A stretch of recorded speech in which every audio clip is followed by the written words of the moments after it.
even in loyal, committed relationships, chlamydia can show up unexpectedly. Before you jump to conclusions, there are some things you really need to know. So in this video, we'll break down the reasons this can happen, even if your partner tested negative. I'm Dr. Natalia Fuller, medical doctor as well as certified sex therapist. Chlamydia can be complicated, but your next step doesn't have to be. Check out our full playlist for more videos on how to spot it, how to treat it, how to protect yourself and your health moving forward. So a question that we get is, can chlamydia be dormant for a long time? So just because an individual is not showing symptoms does not mean that they are not testing positive for chlamydia. That is what we call asymptomatic. Some people are asymptomatic carriers, so they don't show signs at all. Others may have a dormant infection for months or for years before it shows up positive on a test, or before they show any symptoms. So you might have had it before your current relationship. So if you weren't tested before your new relationship started, it's possible that the infection was already in your body. A lot of people, unfortunately, don't get tested in between partners, and chlamydia can stay dormant in your body for a long period after exposure. This doesn't mean that anyone was dishonest, just the infection quietly lingered. Your partner may have cleared it naturally or had a false negative. Some people's immune system can actually clear chlamydia on its own, especially if the infection was a mild case.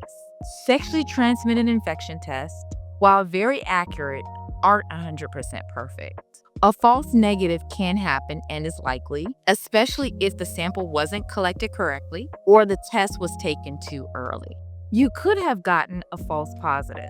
A false positive on a chlamydia test is rare and unlikely, but it can still happen. Chlamydia tests are typically 95 to 98% accurate, depending on the type of test. If you've had no new partners, it might be worth retesting and confirming your results. Just ensure you speak to your healthcare provider first. Chlamydia can be transmitted without intercourse. Oral sex and even just genital contact without penetration can transmit chlamydia. So what can't cause it? Toilet seats, towels, or casual contact? Those are all myths. The bacteria can only spread through sexual contact and close skin contact.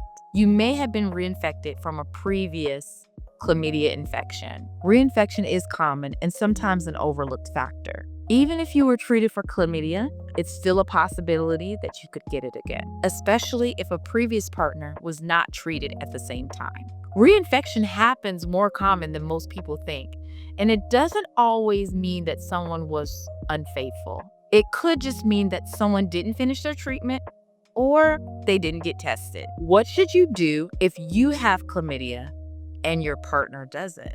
First, breathe. This doesn't automatically mean betrayal. It's important to have a calm and honest conversation with your partner. Talk about past testing, any potential exposures, and how to move forward with respect and trust. And it's equally as important to ensure that you and your partner both get tested by a physician, and ensure that you and your partner both get treated to avoid reinfection.